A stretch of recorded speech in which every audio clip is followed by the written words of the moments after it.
Wardine Alexander, here with this month's edition of D7 On The Move.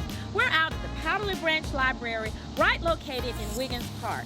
Today we're going to be talking about the blight, the filth, and the litter that we're seeing in District 7. D7, I'm aware that our district does not look the way that we'd like it to be. One of my goals as your district council representative is to be sure that D7 is a place that we want to live, work, and play in a safe environment and a clean environment. So what are we doing in the office to help to ensure that our parks and our streets and our neighborhoods are clean?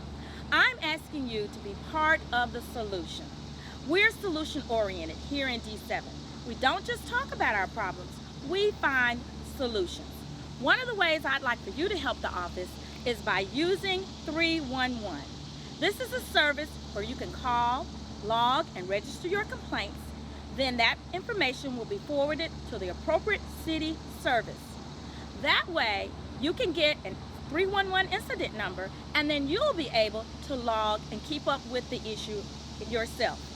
Once you call in and get your 311 complaint number, then I'd like for you to call the district office. We will escalate that to the mayor's attention, and then the D7 office will be able to help you in logging and tracking your problem. Again, we always want to be sure that our district is safe, clean, and livable. Just recently, I had a meeting with our D7 neighborhood presidents during our recent Chat and Chew. One of the items that we talked about in staying connected during COVID-19 is what we can do as a district to keep our areas clean. We were fortunate to have 311 representative Ms. Kay Patterson, who talked with us about the efficacy and use of 311. My name is Camilla Patterson. I am a 311 communication operator too for the 311 call center for the city of Birmingham. We in 311, we are I say that we are the voice for the people, because the information you give us is what we put into your request. We are the ones that make it known what you need whenever you are trying to assist you in your calling. All the information you need, mostly from you, will be the location. That's the most important thing. We can find our address from the cross streets.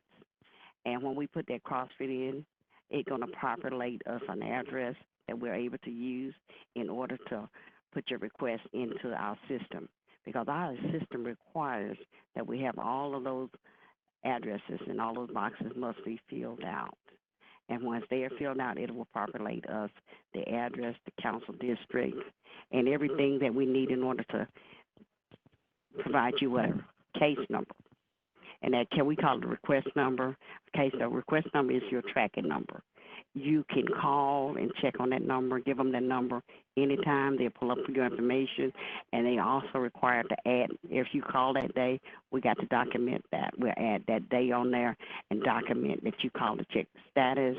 And whatever we do, if we send an email to the supervisor, we'll document that as well. Email was sent to supervisor, and you have that on record. So anytime you have to call back and check on it, and either get your council district to run a report on it, or a serve request interest, automatic case number is generated. Case type is selected by the 311 operator based on the information provided. So when you provide information, we put it in the system, and then it automatically gives you a case number, a request number we call it, and then the case are sent to the appropriate party.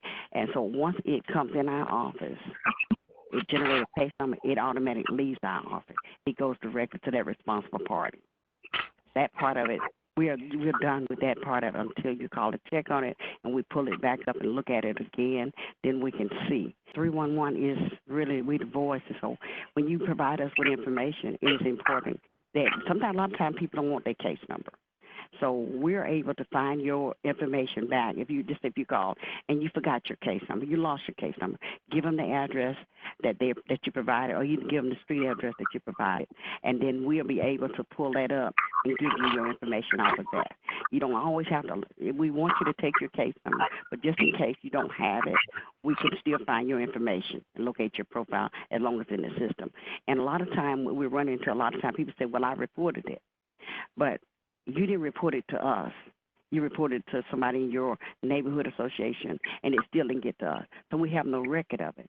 So when you call 311, we are the ones that's going to provide you with a record, a tracking number that you can track your progress. You can track your request. And that's what we mainly is concerned about, is making sure that we keep up with your information, that you'll be able to check it, call on it, get the status update on it. And even in, our most biggest problem is overgrown vacant lots.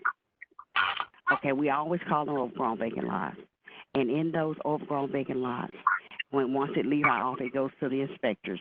They go out and inspect it. They write it up, and they have a process they go through.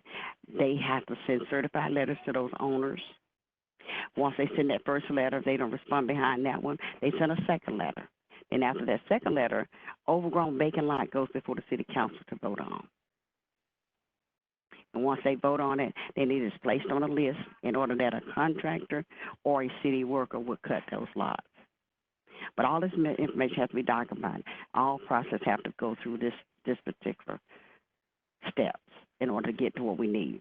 And we have a lot of complaints on potholes. We need locations of the pothole, and like I said, cross street. If you can give me 2 cross streets, we can pull it up. I can get me an address and map it on that cross street in order that we have that location where that pothole is in order to get it repaired. And so it's a constant reminder that we got to call it in, get it in. A lot of times people will pass a pothole for weeks and months at a time until they hit it. Then they become an issue. But if you see one, report it. And I know they all say that with the city of Birmingham, we ought to be able to find all. We have 99 neighborhoods. It's kind of hard for us to get out here in all these neighborhoods and see everything that's. So we rely on y'all to be our eyes to help us find the problem for the city of Birmingham. Our main focus here at 311 is to provide the citizen with all the service that's necessary in order to help them get their neighborhood cleaned up. Whatever it takes for us to get this done, we appreciate y'all coming in and helping us get it done. We appreciate every job that everybody does in this part of trying to work together, because we are as one, where there's no division. You know, I'm Bible-based, y'all, but we are one because that's what the Lord says. And anytime we can come together as one, we can have some progress. We can begin to move the city to another level, but we need y'all in order to move it the way we need it to move. Your council can't do it by itself. Your mayor can't do it by itself. We need you to come in and work with us as 311 to move our neighborhoods to another level. How can you get in contact with 311? There are actually 3 different ways that you can contact them. You can call them by dialing 311, or you can dial 254-6314, or you can go to the birminghamal.gov website and look under Public Works for 311 information. Either of those portals will get you in touch with the 311 operator. We've talked about 311 calling into D7 and re-escalating it to the council request log. Here's another way that you can be a part of the solution. We're working with our neighborhood presidents and volunteers within the district to host District 7 cleanups. This is where we'll go out, we'll have the proper equipment, and we can clean up some of the litter and the trash that we're encountering in our district. So if you would like to be a part of that solution, please call the D7 office or work directly with your neighborhood president. The D7 office, once we determine the date and best time to host that cleanup, then we'll be able to help provide supplies and all of the things that you will need to utilize and make the district clean. So again, work with us by working with the D7 office and your neighborhood association president, or just anyone who wants to volunteer and create your own team so that we can get out there and clean up the district. We have some ones coming up in a few weeks, and so we want to be sure that you watch the D7 page so that you'll be aware of what those dates are. Well, D7, thank you again for joining me for this month's episode of D7 On The Move. Again, this is my opportunity to come to you, talk about things that are relevant here in the district. I'm looking forward to sharing more with you about D7.